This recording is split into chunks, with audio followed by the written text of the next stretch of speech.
Saya jadi hamba Tuhan. Jadi hamba Tuhan itu karena saya terpaksa. Serius, saya ngomong apa adanya karena saya terpaksa. Loh, kenapa Pak terpaksa? Karena dipaksa. Loh, iya, ngomongnya karena dipaksa. Memang kadang-kadang harus cara demikian. Saya ambil contoh begini. Saudara tahun 70-an pernah dengar lagu Melati dari Jaya. Saya yang main keyboard itu. Waktu sama-sama dengan Bimbo. Jadi saya sama-sama di Bandung, saudara sekalian ya. Nah, saya nih pemain keyboard. Saya main keyboard, main Farfisa itu di nightclub. Jadi saudara sekalian, setiap hari Sabtu tahun 75 saya main di nightclub. Nah, supaya stabil hidup saya, minggunya ke gereja. Jadi itu seimbang, amin saudara sekalian. Jadi, nggak percaya, ini gini. Saya mesti berpikir begini. Saudara kalau punya anak saudara bandel, nakal, pulang malam terus kan kesel. Tapi kalau di rumah dia mijetin Anda, dia sediain air minum, kan seneng juga. Mau marah kan gak jadi. Gue sebel sama anak ini, tapi gue sayang juga. Nah itu dulu gue. Lupa bukan lebih baik full? Ya sekarang, kan dulu begitu. Jadi malamnya saya di nightclub, paginya di gereja. Itu di Bandung. Nah saudara sekalian, suatu ketika di gereja tempat saya ini, saya kan main keyboard juga. Pemain gitarnya tuh gak ada, keluar. Saya bingung cari lagi yang mana, saya bilang. Akhirnya saya ngomong sama teman saya namanya Maman yang di nightclub. Man, mana yang main gitar di gerejanya? Main Islam, udah sejum siapa lagu. Ketawa aja, ketawa saya. Gak apa-apa, ketawa itu sehat walaupun gak ngerti gue ngomong apa. Saya bilang akhirnya, main di gereja. Saya Islam. Kalau lu gak mau main di gereja, gue juga gak mau main di nightclub. Ayo siap, ngerti terus sekarang. Akhirnya dia bilang, ya udahlah. Nah dia main di gereja itu rela atau kepaksa? Paksa main. Setelah main, saudara sekalian, pas khotbah keluar, saya juga keluar. Ngapain? Ngudun. Saya ngudun, ngerti ngudun? Menjawab. Ngerokok. Dia ngomong, nah cenaya yudnya di gereja mah pakai band, di gereja saya mah pakai bedung. Saya ngomong, ya udah satu main aja terus main. Jadi main kan? Dia main itu bukan karena kepaksa. Si pendetanya itu mertuanya Pak Sam Bandung itu, Sam yang Ambon itu, Pak Timotius Yonatan. Dia bilang gini, saudara, nanti mulai sekarang ya, setiap kali khotbah pemain musik, pemain gitar jangan pada keluar katanya. Harus tinggal. Dia akhirnya kan duduk dengerin khotbah, itu rela atau paksa? Nah, sekarang jadi pendeta. Ngerti nggak? Saudara gini, ada orang yang harus pakai cara gitu. Saya Yusuf Roni itu tidak ada kepengen jadi pendeta karena saya tahu papi saya pendeta. Papi saya itu salah satu pendiri GBI dari tahun 53 dia sudah jadi gembala GBIS dulu. Nah saya lihat kehidupan papi saya. Aduh, saya tadi pagi ngomong jadi pendeta jangan salah. Enggak salah aja disalahin. Salaman kenceng dibilang kasar. Salaman lembut, pendetanya romantis. Serba bingung nanti terus kalian. Saya dapat mobil, ada yang ngasih. Puji Tuhan ada yang ngasih mobil sama saya. Saya naik Alphard. Dibilang apa? Sombong. Pendeta naik Alphard. Nanti kalau naik bajai katanya pendeta kere. Nah lu maunya apa? Dulu saya di Tiberias saudara. Kalau khotbah pakai jas katanya perlente. Saya ganti pakai batik katanya kayak mau kondangan. Saya ganti lagi akhirnya Tiberias pakai safari kayak camat. Nah lu apa gua pakai kolor atau apa? Susah jadi pendeta. Makanya saya nggak mau. Kan tadi juga bilang gemuk. Salah. Coba bayangin kalau Pak Budi kurus. Ini pendeta kok kurus kayak gak ada makan nih, kolektanya kurang atau apa? Jemaatnya ngasih atau nyomot kan gitu kan? Nanti kalau seandainya gemuk katanya ini gak pernah puasa, ngomong puasa 3 hari puasa Esther, puasa naon segala macam, perut menganggur aja gendut. Salah. Ngerti gak saudara sekalian? Iya bener. Sama yang ini salaman senyum, sama yang ini enggak, tersinggung. Bener, bukan di sini enggak jarang. Namanya GBI Keluarga. Saudara bayangin ya, jemaatnya waktu itu masih sekitar 700-an. Suruh bangkit, saya duduk di depan, mari bangkit berdiri, saya bangkit. Kan ikutin, Pak El. Makanya saya duduk di belakang. Kenapa? Kalau di depan kan kalau mari kita berdiri, saya nggak berdiri kan nggak enak. Mari bangkit berdiri, bangkit. Mari angkat tangan kanan, angkat tangan kiri, tonjok kanan, tonjok kiri, duduk. Saya kan ngikutin.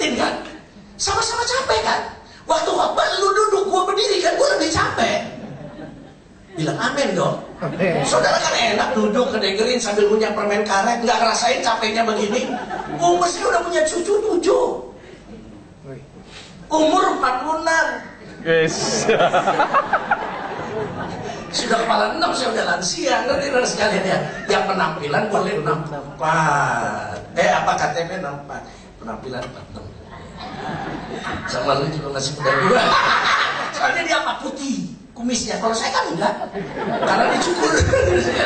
Saudara capek. Udah begitu saudara sekalian, setelah selesai ibadah, pendeta yang berkata, Pak mari ke depan salaman. Saudara pikir salaman gak capek? Ntar di rumah ya, coba salaman 500 kali. Shalom, Tuhan berkati. Sambil ngomong senyum, ototnya gak capek. Sekali waktu lagi begitu, Shalom, Tuhan berkati. Kadang-kadang anak kecilnya, salam sama Om, salam, Shalom, oh, gue bilang. Ini satu saya gak senyum, tersinggung. Ada yang tersinggung sampai gak mau ke gereja. Saudara bisa bayangin ya. Makanya saya bilang, aduh, kalau bukan karena Tuhan yang paksa, amin, gue gak mau jadi pendeta. Begini salah, begitu salah. Tadi saya udah ngomong, pendeta gak punya anak katanya kena kutuk. Kalau pendeta banyak anak katanya gak ada kerjaan. Kerjanya cuma bikin anak melulu katanya. Salah melulu. Makanya saudara saya jadi hamba Tuhan terpaksa. Nah, begitu pula dengan lagu ini.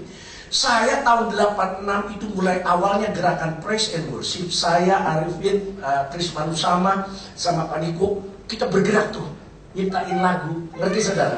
Nah, pada awal-awal itu saya juga bikin lagu. Tapi setelah itu tahun 89 saya nggak rekaman lagi.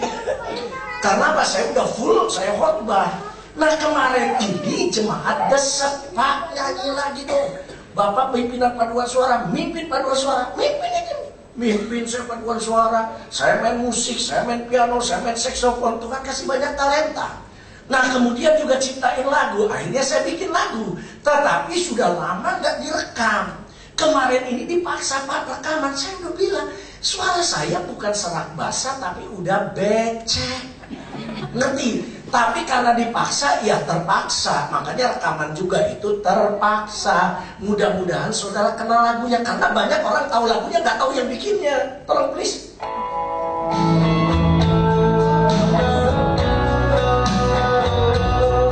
Saya gak ngerti saudara bisa apa enggak.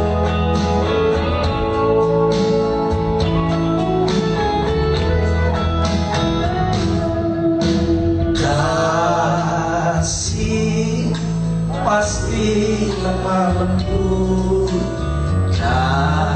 kasih pasti memaafkan, kasih pasti murah hati, kasihmu Tuhan.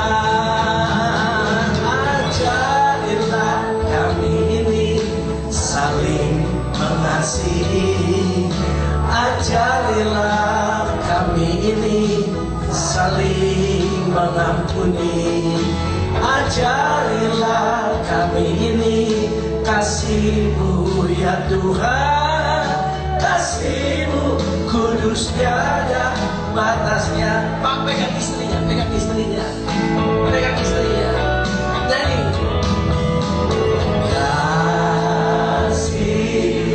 Pasti lemah lembut. Jangan pegang istri orang.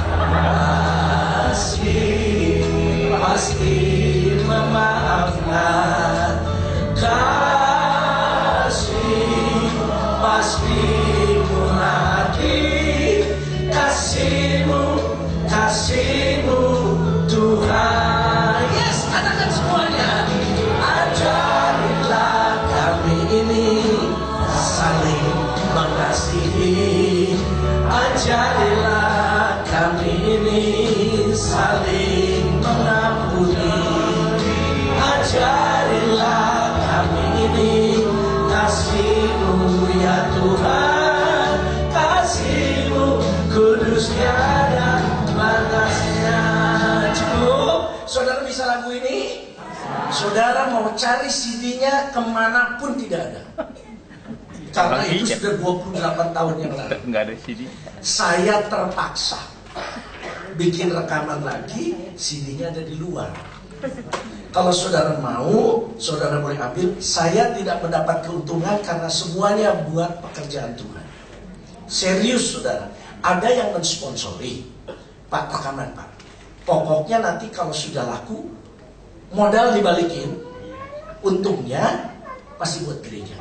Ya udah. Nanti ada 2 CD. Satu CD saya nyanyi, satu CD saya main piano, dan anak saya main saxophone. Oke, mudah-mudahan jadi berkat. Saudara mau cari dimanapun tidak ada karena tidak masuk ke toko. Jadi cuma ada di sini. Ini pun sekali ini karena saya diundang. Tidak mungkin saya datang sendiri nyelonong kalau tidak diundang. Nanti ya, saudara sekalian ya. Oke, Tuhan berkati ya. Nanti di dalamnya juga ada lagu. Ini, saya kan dulu kan kasih Allahku sungguh telah, saya rubah kasih Bapakku sungguh telah terboleh. Ada lagu Yesus aku cinta kepadamu. Lagu-lagu jadul. Kalau lagu baru mah gampang, saudara. Pop, tahu hilang. Coba lagu-lagu yang dulu-dulu. Saudara, saya pernah khotbah di Toronto. Ketika Toronto itu jauh, saudara sekalian, kira-kira dekat Bojongloa situ. Sampai di sana, saudara, ketika saya di Niagara Falls, saya ketemu beberapa orang Indonesia. Saya tanya, yuk, dari Indonesia? Ya, betul sih, dia tinggal di situ. Terus tinggal di Toronto. Gerejanya mana? Gereja Katolik. Oh, pernah denger nggak? Saya tanya, lagu Kasih Pasti Lemah Lembut. Oh ya, lagunya begini. Ah, selamat ya, Anda ketemu saya bikinnya. Orang Katolik tahu. Saya mengucap syukur dengan apa yang sudah Tuhan berikan pada saya. Amin. Oke, saudara, kita buka sama-sama. Berapa? 2 Raja-Raja pasal yang kelima, ayat 1 sampai ayat yang ketiga. 2 Raja-Raja pasal yang kelima, ayat 1 sampai ayat yang ketiga. Tadi saya ngobrol-ngobrol sama Pak James, saudara sekalian. Kita mau bawa khotbah apa? Saudara, belum pernah saya khotbah di satu gereja sampai 3 tema. Hari ini saya 3 tema. Jadi nanti kalau saudara datang ibadah jam 11, tema saya masih rubah lagi.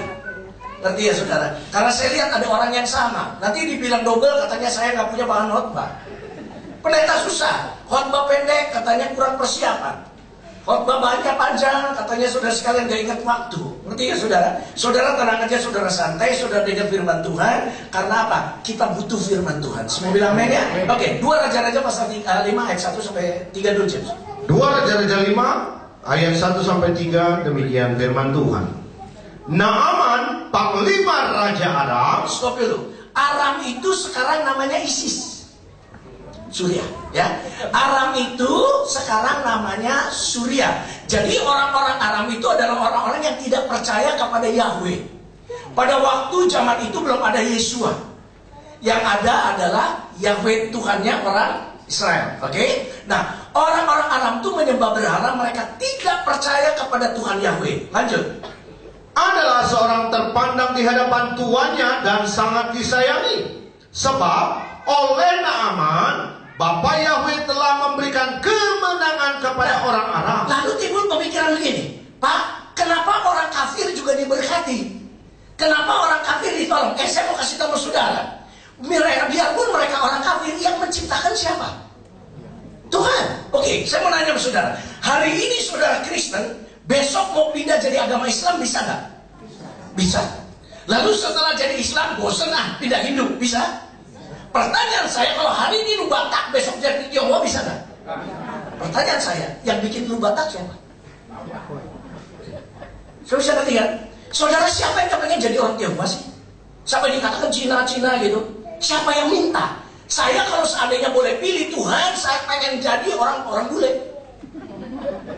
Dia juga berdoa pengen jadi orang Afrika kok. Supaya hitam sekalian. Saudara nggak pernah minta kan? Saudara mau jadi orang Batak, jadi orang Ambon.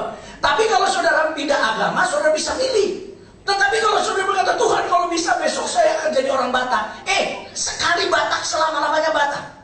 Ngerti harus sekalian? Orang walaupun pakai nama Siagian, kalau sipit mah tetap aja gak dipercaya. Ngerti harus sekalian? Ngerti nggak maksud saya?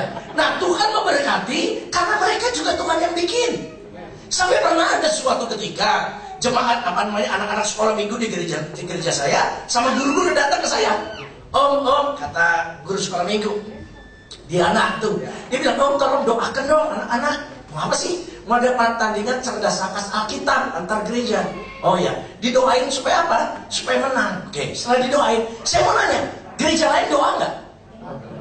Nah, apa Tuhannya nggak bingung? Yang satu berdoain, satu berdoain, Tuhan bingung. Mana yang dimenangin? Ya sudah lah, yang kolektor gede aja yang dimenangin, kan nggak bisa. Nah, kan nggak maksud saya. Jadi kalau misal itu urusan masing-masing. Tuhan memberkati semuanya, termasuk orang-orang Arab juga Tuhan berkati. Karena apa? Tuhan yang bikin kok. Tuhan yang bikin. Pak, tapi mereka nggak selamat. Lah, masalah ini bukan soal selamat, soal berkat. Halo, siapa yang kerjanya benar-benar? Dengar ya, orang Kristen kalau cuma doa doang sampai lebaran monyet tidak akan turun duit dari surga. So, saudara doa puasa deh sampai kurus, duit nggak akan turun. Kerja. Amin. Semua bilang amin. Kerja, usaha. Makanya nanti Tuhan buka jalan. Ngerti loh sekalian? Makanya firman Tuhan bilang apa? Kalau kamu nggak kerja, jangan makan. Kita mesti kerja kok. Kita mesti berusaha. Amin saudara sekalian. Walaupun usaha kita terus gini, Pak, jadi kuncinya usaha. Dengar ya, kuncinya tuh berkat dari Tuhan. Tetapi kita usaha. Halo, usaha ngotot kayak apapun kalau Tuhan nggak berkati nggak akan bisa. Ngerti gak? Saudara kerja ngotot kalau Tuhan tidak buka pintu berkat juga nggak bisa. Di sini perlu kerjasama. Halo. Pakai minyak urapan, pakailah sarana. Waktu di Bethesda ada malaikat turun, pakailah sarana. Untuk supaya itu terjadi, Tuhan juga pakai kita. Semua bilang amin. Gembala ini, saudara, adalah alatnya Tuhan. Mestinya kan Tuhan Yesus yang khotbah di situ. Betul kan? Nah, kalau Tuhan Yesus yang khotbah, saudara sekalian, Yesus turun ke dunia untuk khotbah di GBI ini, GBI lain sepi. Semua datang ke sini pengen lihat Yesus khotbah. Nah, karena Yesus nggak mungkin turun ke sini, dia pakai mulutnya Pak Budi. Nah, kalau Pak Budi khotbah, mulutnya di situ, badannya di sini, apa nggak pada lari tuh? Makanya saudara sekalian, jangan terfokus sama hamba Tuhannya. Hamba Tuhan itu manusia biasa. Banyak kekurangannya, banyak salahnya. Saudara, kalau saudara makan mie, saudara coba lihat yang bikin mie itu nggak pakai celana dalam. Dari mana saudara tahu? Ya dicek dong. Ngerti nggak? Banyak kekurangannya. Pak, saya nggak peduli sama tukang mie-nya, saya perlu makanannya. Betul. Dengar ya, yang saudara perlukan adalah firman Tuhannya. Kalau saya nyaman, banyak kurangnya. Apalagi datang ke sini kurang diperhatikan. Saya nggak tahu nanti pulangnya barangkali diperhatikan. Oke, ini belum khotbah, ini baru baca ya. Oke. Naaman, panglima Raja Aram, adalah seorang terpandang di hadapan tuannya dan sangat disayangi. Ya. Sebab oleh Naaman, Bapa Yahweh telah memberikan kemenangan kepada orang Aram. Ya. Tetapi Naaman itu seorang pahlawan tentara sakit kusta. Nah, begini, saudara Naaman tuh hebat. Dia seorang panglima, anggaplah seorang jenderal yang disayang oleh rajanya. Mungkin dia kalau zaman sekarang punya mobil banyak, dia punya rumah bagus, dia punya karyawan banyak, dia punya segala-galanya. Tapi, nah kalau sudah ada tapinya tuh nggak enak. Ngerti nggak sekali? Pak Budi itu orangnya begini, luar biasa, begini. Tapi nggak ngomong jelek, enggak, jauh dari cakep misalnya. Kalau sudah ada tapi, ampun saudara sekalian ya. Nah, tapi orang ini sakit kusta. Berarti di depan dia ada monster, ada masalah yang berat, yang menakutkan. Kenapa? Orang yang sakit kusta tidak boleh rambutnya disisir. Harus acak-acakan. Mukanya saudara mesti ditutupin sampai orang nggak tahu siapa dia. Berani nggak saudara? Misalnya saudara ketemu sama Pak Budi, najis lu. Kan nggak berani. Berani coba saudara kahok, najis lu. Kan nggak berani. Tapi karena dia sakit kusta nggak kelihatan mukanya. Karena nggak kelihatan, saudara boleh ngomong najis. Itu saudara bayangkan sakitnya kayak apa namanya? Aduh Tuhan, ini kan babu gua ngomong ke majikannya najis. Karena ditutupin. Baca aja. Imamat 13 ayat yang ke-45 aja deh. Imamat 13 ayat 45, demikian firman Tuhan. Orang yang sakit kusta harus berpakaian yang cabik-cabik. Tuh, walaupun kaya, nggak boleh pakai baju bagus. Bajunya harus compang-camping, bajunya harus jelek, yang kotor, dekil, and dekumol. Atau dalam bahasa Ibraninya, belakatak. Oke, terus Rambutnya terurai. tuh, nggak boleh disisir. Jadi gimbal gitu terus, terurai acak-acakan. Terus, Dan lagi, ia harus menutupi mukanya sambil berseru-seru. nih, Najis, mukanya mesti ditutupin sambil ngomong gini. Najis, najis. Kalau ketemu orang, najis, najis. Orang yang ketemu dia ngomong apa? Najis lu, najis lu. So bisa ngerti? Bayangkan kalau seandainya, maaf bicara, maaf, saya sekali lagi minta maaf. Kita menghormati presiden kita Pak Jokowi. Berani ngomong, najis lu. Tapi kalau sakit kusta, ditutupin mukanya. Sampai kita nggak tahu dia. Karena nggak tahu, saudara berani ngomong najis. Najis lu. Itu Pak Jokowi kurang ajar. Ini kan anak buah gua. Ini kan anak staf saya. Ngerti nggak saudara sekalian? Teruskan. Najis. Ayat 46. Selama ia kena penyakit itu, ia tetap najis. Memang ia najis. Ia harus tinggal terasing. Walaupun rumahnya besar, dia tidak boleh tinggal di rumah. Harus di pinggiran. Ngerti gak saudara? Saudara bayangkan dulu gini, bahwa ada orang kaya raya, punya rumah, punya kekayaan, emas, perak, dan segala macam. Saudara, dia harus tinggal di pinggiran kota Bekasi, dan dia harus pakai compang-camping, bla bla bla bla bla bla. Ngerti gak saudara? Itulah yang akan terjadi. Itulah yang akan terjadi dalam kehidupan Naaman. Tapi ayat yang ketiga, ayat 2. 2 Raja-Raja 5 ayat 2, demikian firman Tuhan. Orang Aram pernah keluar bergerombolan dan membawa tertawan seorang anak perempuan dari negeri Israel. Ia menjadi pelayan pada istri Naaman. Kata pelayan, dengar ya, saudara pakai kata eber, artinya apa? Budak. Saudara, pelayan itu, saya mau pakai istilah budak. Budak itu lebih rendah dari babu. Maaf, babu aja masih ngelunjak sekarang. Betul kan? Kalau lebaran dia pulang, dia bilang, Pak, nanti saya kembali lagi asal dijemput. Betul kan? Udah tinggi harganya. Sekarang namanya PRT, bukan pembantu rumah tangga, pekerja rumah tangga. Tinggi. Setiap kali, pernah ada pembantu mau kerja di tempat saya, nanya dulu, maaf ibu, ada anjing nggak? Oh enggak ada, karena sudah dimakan sama orang Batak semua. Suka nanya gitu, ada bayi nggak?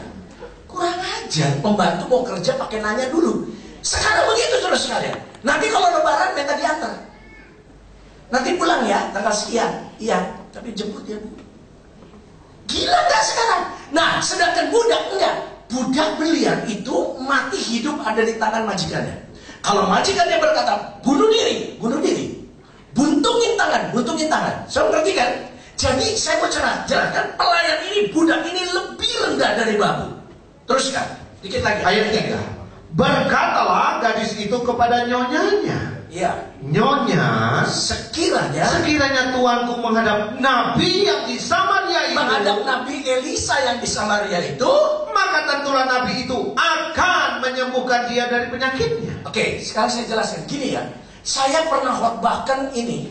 Saya perlu 7 session. 7 kali khotbah lebih. Hari ini saya akan ambil bagian kecil 1 session. Sedangkan yang 1 ini saya akan khotbahkan sepertiganya. Lu ngerti gak nih? Ceritanya ada di 1 session, 2 session, 7 session. Saya ambil 1 session. Yang 1 pun di dalamnya ada 3 poin, saya kasih 1 poin aja. Kenapa? Kalau 3 poin capek. 2, jauh dekat, tarifnya sama.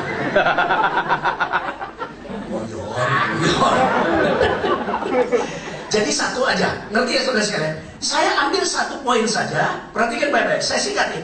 Setelah itu, si Naaman cerita sama tuannya, sama bosnya. Bos, kenapa? Saya mau pergi ke Samaria. Kenapa? Kan bos tahu kan saya sakit kusta. Di sana ada yang bisa menyembuhkan. Oke, bawa surat. Nih surat dari saya, Raja Aram, kasih Raja Israel. Dia datang ke Raja Israel. Ikutin cerita ini, ngerti gak nih? Ya kalau ngerti sudah kelihatan. Saya kan nggak tahu saudara ngerti apa enggak. Hanya saya tahu saudara ngerti itu kepalanya ngangguk-ngangguk. Saudara ngerti ya? Begitu ngangguk-ngangguk, sebelahnya nanya, ngerti nggak? Datang ke rajanya, Raja Israel. Raja Israel, ini ada surat dari Raja Aram. Dibaca. Gila loh, emangnya gua ini dokter yang bisa nyembuhkan? Jangan-jangan raja lu cari masalah aja. Stres kan? Elisa, dia ingat. Dia suruh pembantunya, dia asih, panggil itu Naaman, suruh ke sini, ketemuin gua. Panggil. Begitu panggil, saudara bayangkan seorang jenderal datang mau ketemu dengan pendeta Budi, Budinya nggak keluar. Jenderal tuh di depan, Budinya nggak keluar, dia keluar pembantunya. Lalu ngomong, jenderal kenapa? Buduk, kusta, panu? Oh saya sakit kusta. Oke, gampang, nyemplung aja tuh. Itu Sungai Yordan. Saudara tahu nggak? Saya 33 kali ke Israel dan saya tidak pernah lihat Sungai Yordan yang bersih.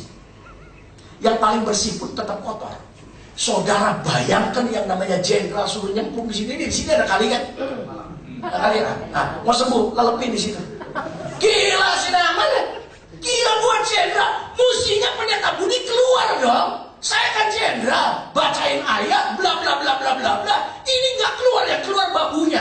Udah gitu puncaknya nyuruh nyemplung lagi di sungai. Itu lihat tuh apa yang coklat. Selesai, itu kan dia. Udahlah saya ceritain kan banyak sesinya. Ceritanya dia akhirnya masuk ke dalam air itu. Mungkin dia tawar-menawar dulu. Boleh nggak sekali aja? Lalu pembantu bilang, nggak bisa. 7 kali. 2D. 7. Saudara bayangin ya. Waktu dia masuk, dia nongol lagi, ada yang coklat lewat, dia minum lagi. Pas mangga masuk lagi, kan gak tahu loh, kotor.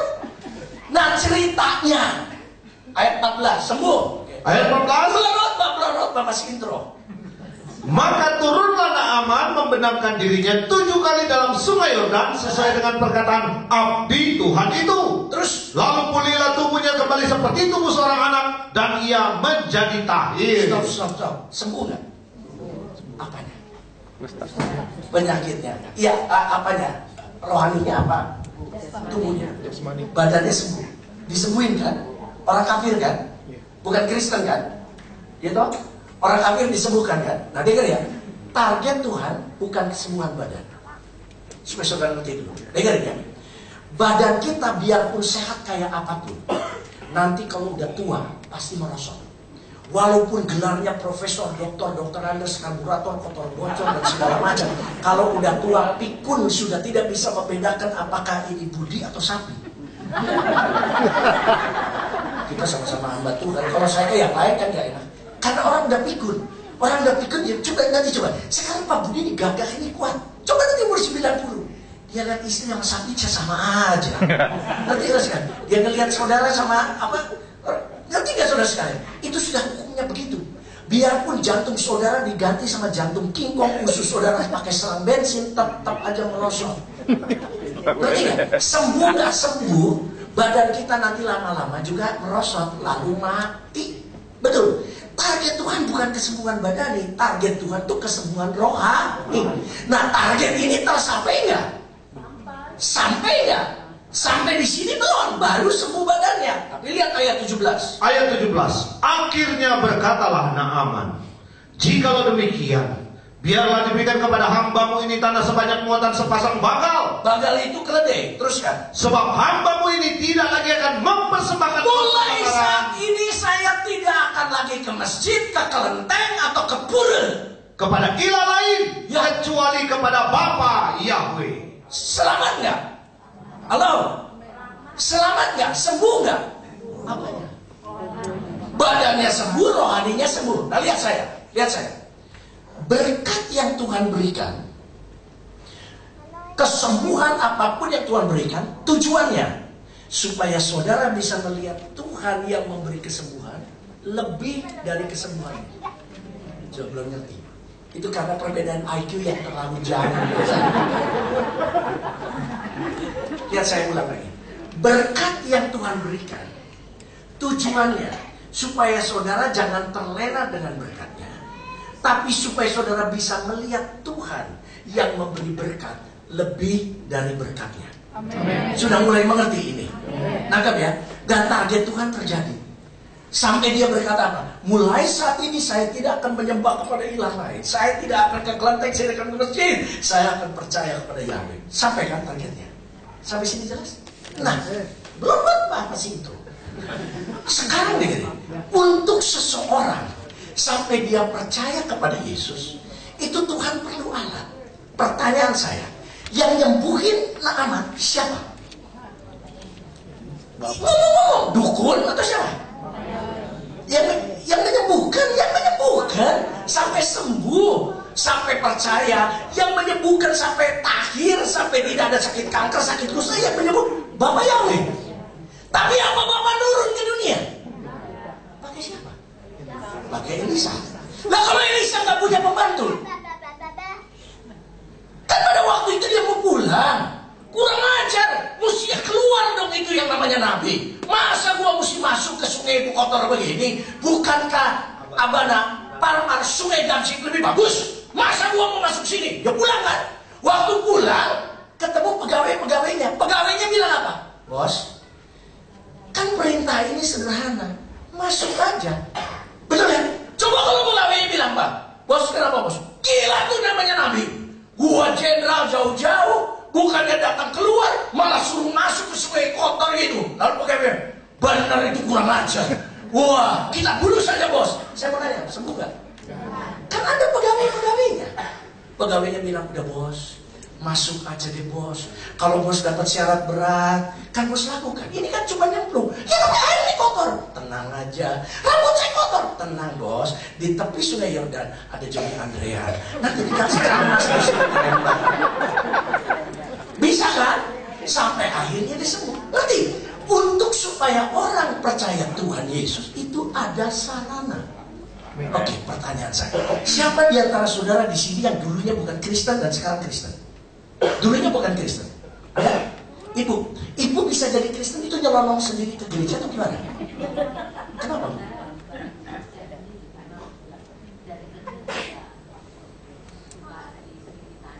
Tanya siapa?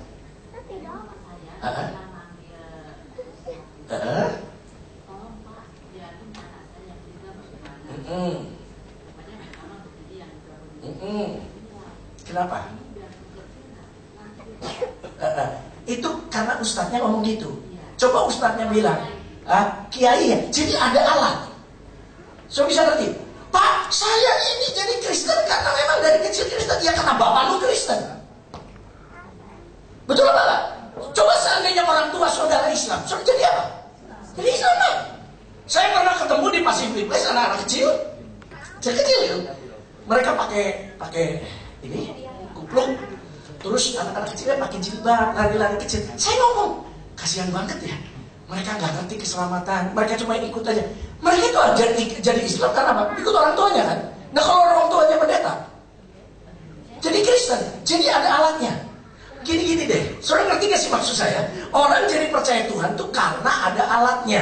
Pertama kali nggak mungkin orang tuh langsung nyelonong ke gereja sendiri. Mungkin, karena teman saya Pak, gara-gara teman, ya saya terpaksa ya ikut dan sekarang jadi Kristen. Bisa saja. Saudara bisa ngerti maksud saya? Saya ambil contoh begini. Suatu ketika saya ada di Semarang, saya lagi mau khotbah di tempatnya Ibu Hana Sebaja. Lalu ada seorang laki-laki datang, Pak. Dia kenalkan namanya, saya nih jadi Kristen Pak, karena Bapak. Kaget saya. Pernah dengar khotbah saya? Enggak pernah. Pernah ketemu? Enggak pernah. Loh dia toh sampai bisa jadi gara-gara saya. Gini loh Pak, saya pergi ke supermarket, saya tuh lagi milih kaset-kaset lagu-lagu dangdut, lagu keroncong. Di sebelahnya itu ada kaset lagu-lagu Kristen. Saya tuh nggak mikir ini, saya mikir sini. Ini disetel. Saya seneng itu lagu tadi tuh, Kasih Pasti Lemah Lembut. Saya dengar lagu itu, saya beli kasetnya. Ngerti ya saudara? Setelah beli kaset, saya mulai pelajari, ini sopo?